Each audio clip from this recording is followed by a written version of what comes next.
Hi అండి, BSS రుచులకి స్వాగతం అండి. ఇప్పుడు నేను కాకరకాయతో కారపొడి కొట్టి చూపిస్తానండి. కాకరకాయ కరివేపాకు పొడి అండి. ఇది చాలా బాగుంటుందండి. అన్నంలోకి, దోశల్లోకి, ఇడ్లీల్లోకి, దిబ్బరొట్లలోకి కూడా బాగుంటుందండి. ఇది చాలా బాగుంటుంది. అసలు చేదు రాదండి, చేదు ఉండదు. ఇది చాలా సూపర్గా ఉంటుందండి. దానికి కావాల్సిన పదార్థాలు కూడా చూపిస్తానండి. దీనికి ప్రధానంగా కావాల్సింది ధనియాలు, పచ్చిశనగపప్పు, మినప్పప్పు, జీలకర్ర, మెంతులు, ఆవాలు, పసుపు, ఇదిగోండి ఇంగువ. ఇంకా మెయిన్ కావాల్సిన ఇంగ్రీడియంట్ ఎండుమిరపకాయలు, కరివేపాకు ఎక్కువ వేస్తే కాకరకాయ ఫ్లేవర్ తెలియదండి, అందుకే కొద్దిగా వేశాను. ఇదిగోండి వెల్లుల్లిపాయలు, రుచికి సరిపడా ఉప్పు వేసుకుందామండి. ముందు కాకరకాయలు వేగించుకుందామండి.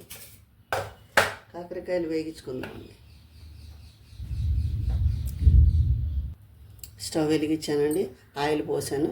ఇదిగోండి ఈ చింతపండు వేయాలండి. ఈ కాస్త చింతపండు చాలు. రుచికి సరిపడా ఉప్పు తర్వాత వేస్తానండి, చూపిస్తాను. ఇదిగోండి ముందు కాకరకాయలు వేగించుకుందామండి. బాగా రోస్టెడ్గా వేగిపోవాలండి. నేను గింజలతో సహా వేసేసానండి. మీకు ఇష్టమైతే వేసుకోండి, లేకపోతే లేదు. బాగా రోస్ట్గా వేగిపోవాలండి. మీడియం ఫ్లేమ్లో పెట్టేసి వేగించేయాలండి బాగా. పూర్వకాలం వీటిని ఉప్పులో బాగా కలిపేసి పిసిగేసి వీటిని ఒక అరగంట అలా ఉంచేసి తర్వాత గట్టిగా పిండేసి కుంపట్లో వేగించేవాళ్ళండి. కుంపట్లో వేగించి పొడి చేసేవాళ్ళు.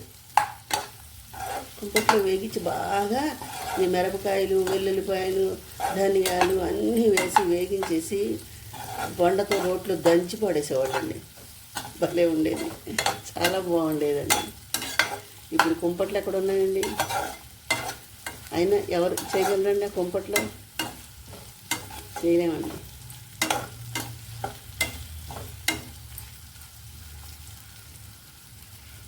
మీరందరూ సపోర్ట్ చేస్తే నేను వంటలు కుంపట్లో కూడా చేసి చూపిస్తానండి మీకు.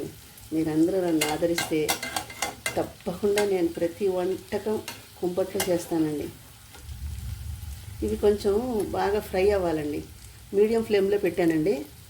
కొంచెం మూత పెడదామండి, ఆవిరి పడకూడదు.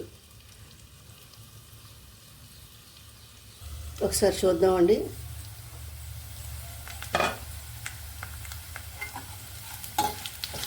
ఇంకా కొంచెం రోస్ట్గా బ్రౌన్ కలర్ వచ్చేయాలండి. ఇంకా కొంచెం వస్తే చాలు.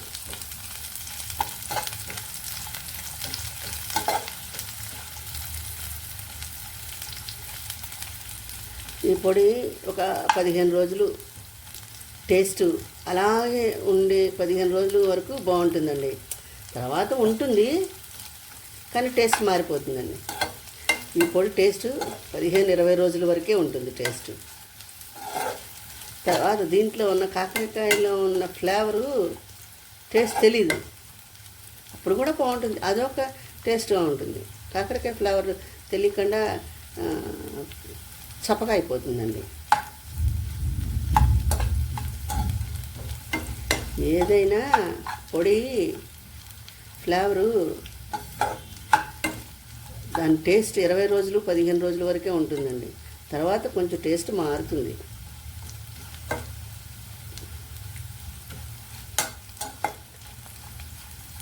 మనం ఎంత జాగ్రత్తగా చేసినా మారిపోతుందండి టేస్ట్.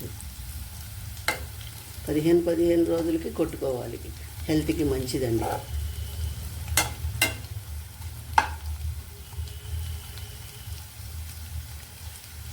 దీంతో బెల్లం వేసి ఊరగాయ పడతారండి, నిలవ పచ్చడి. అది కూడా బాగుంటుందండి. నేను చేసి చూపిస్తాను మీకు నిలవ పచ్చడి. ఇప్పుడు బెల్లం ఆవకాయ మనం ఎలా పట్టుకుంటామండి, అలాగే ఇది కూడా అన్నమాట. ఇది కూడా కాకరకాయ కూడా. కాకపోతే దీనికి బెల్లం కొంచెం నిలవ ఉండాలి కదండి. కొంచెం లైట్గా కొంచెం పాకం రావాలి బెల్లం. కొంచెం పాకం బట్టి చల్లారిపోయాక ఆ పాకాన్ని కలపాలి. చింతపండు పులుసు ఉడకబెట్టి ఆ ఉడకబెట్టిన దాంట్లో బెల్లం వేసినా పర్వాలేదండి, ఆ చింతపండుతో పాటు ఉడుకుతుంది, బాగుంటుందండి. ఇంకా కొంచెం వేగాక చూపిస్తానండి, ఇంకా కొంచెం వేగాలి.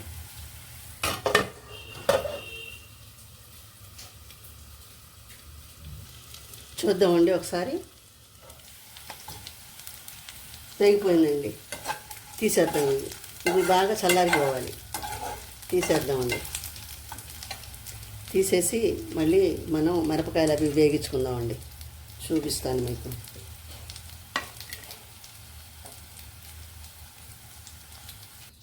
కొంచెం ఆయిల్ వేసానండి, కాకరకాయలు వేగించిన దాంట్లో కొంచెం ఆయిల్ ఉందండి, ఆ ఆయిల్ కూడా తీసేసాను. ఇదిగోండి ఇలా ప్లేట్లో వేసానండి కాకరకాయ ముక్కలు. ఇవన్నీ కంప్లీట్గా చల్లారిపోవాలి, చల్లారిపోయాక మనం చేసుకోవాలి. ఇప్పుడు నూనె వేడెక్కాక మనం తిరగమూత దినుసులు వేసుకోవాలండి. నా దగ్గర గుళ్ళే ఉన్నాయండి, అందుకే నేను గుళ్ళే వేస్తున్నాను. మీరు మీ దగ్గర నల్ల మినపప్పు ఉన్నా పర్వాలేదు, చాయ్ మినపప్పు ఉన్నా వేసుకోండి. నేను 1 స్పూను పచ్చిశనగపప్పు వేస్తున్నానండి, 1 స్పూను మినపగుళ్ళు వేసానండి. ఇవి వేగాలండి ముందు.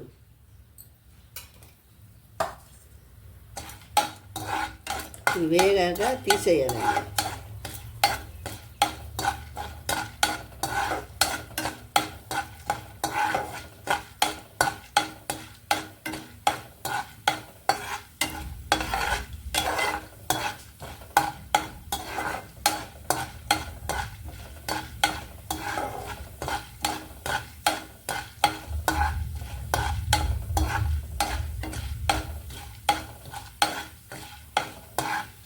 బయట వాన బాగా పడుతుందండి.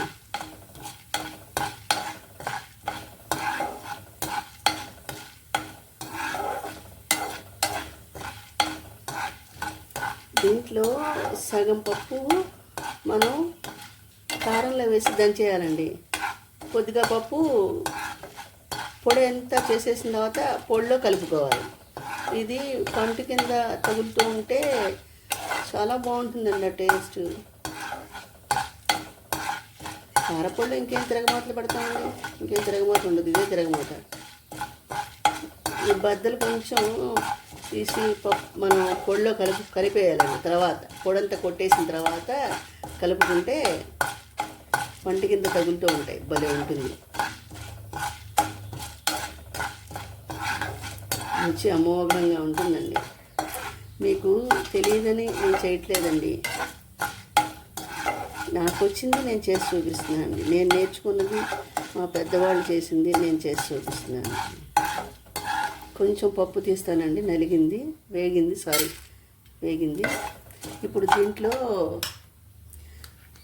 మిరపకాయలు వేసుకున్నామండి.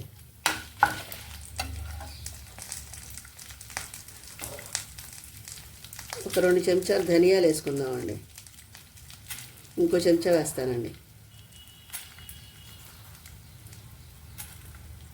ఒక 1/2 స్పూన్ జీలకర్ర వేసానండి, ఒక 1/2 స్పూను మెంతులు వేసాను, ఒక 1/2 స్పూన్ ఆవాలు వేసాను.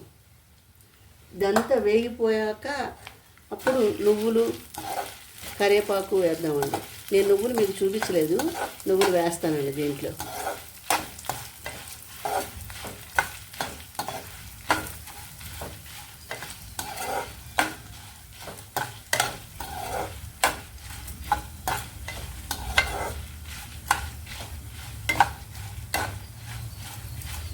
ఈ వెల్లుల్లి రెమ్మలు కూడా వేసేస్తున్నానండి. ఈ చింతపండు కూడా వేసేస్తున్నానండి.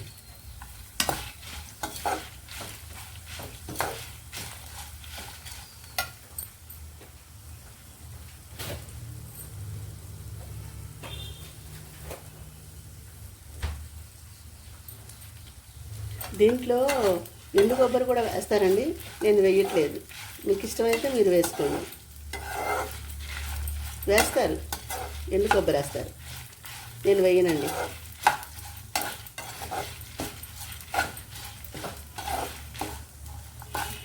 అన్నీ వేగిపోయినాయండి.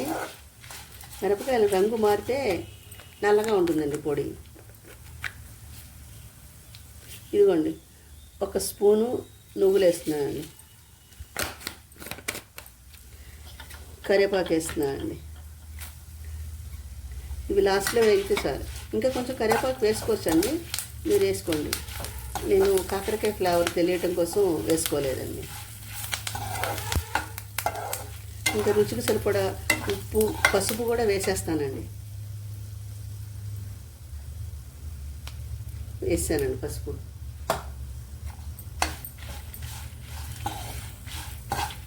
రుచికి సరిపడా ఉప్పు వేసుకుని ఇదంతా చల్లారిపోయాక రుచికి సరిపడా ఉప్పు వేసి పొడి కొట్టి చూపిస్తానండి. అన్నీ వేగిపోయినాయండి. కాస్త ఇంగు వేస్తానండి. ఇప్పుడు ఒక 1/2 చెంచా ఇంగు వేసానండి.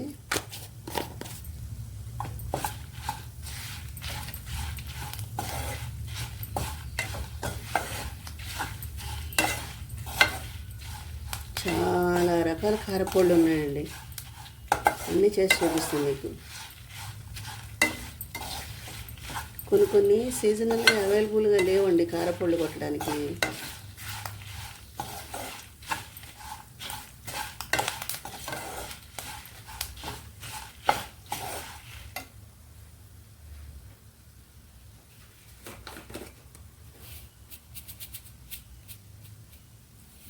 ఒక 1/2 చెంచా వామిటాలు వేస్తున్నానండి.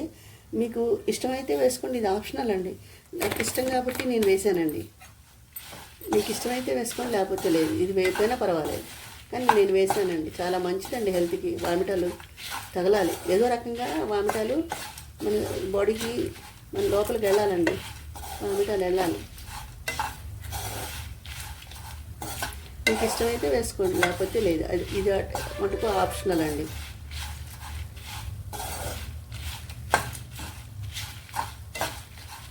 వెల్లుల్లిపాయలు ఇంకా 2 కావాలంటే వేసుకోండి మీరు, నాకైతే చాలండి, నేను వేయను. ఇది వేగిపోయిందండి. ఇది మొత్తం చల్లారిపోయాక మీకు నేను పొడి కొట్టి చూపిస్తానండి. రుచికి సరిపడా ఉప్పేసి పొడి కొట్టి చూపిస్తానండి. ఇదిగోండి, మొత్తం అంతా చక్కగా చల్లారిపోయిందండి. ఫ్యాన్ కింద చల్లారి పెట్టానండి. ఇదిగోండి, కరివేపాకు కొట్టేశాను. సరే, ఎంత బాగుందో. ఇది 2 సార్లుగా కొట్టానండి. ఒకసారి చిన్న జార్లో పట్టదు కదా, 2 సార్లు కింద మిక్సీలో వేసానండి. ఇప్పుడు ఆ 2 పొడులు కలుపుతున్నానండి. సరే, ఇది 20 రోజుల దాకా బాగుంటుందండి. ఇప్పుడు మనం ఎలా చేసిన టేస్ట్ ఎలా ఉందో 20 రోజుల వరకు అలాగే ఉంటుంది. తర్వాత నిలవ ఉంటుంది, టేస్ట్ మారిపోతుందండి. ఇదిగోండి, ఇప్పుడు మనం ఈ పప్పులు కాసిన తీసి పెట్టుకున్నాం కదండి పక్కన, అది కలిపేస్తున్నాను అండి. ఇక్కడ ఈ పప్పులు పంటి కింద తగులుతూ ఉంటే చాలా బాగుంటుందండి.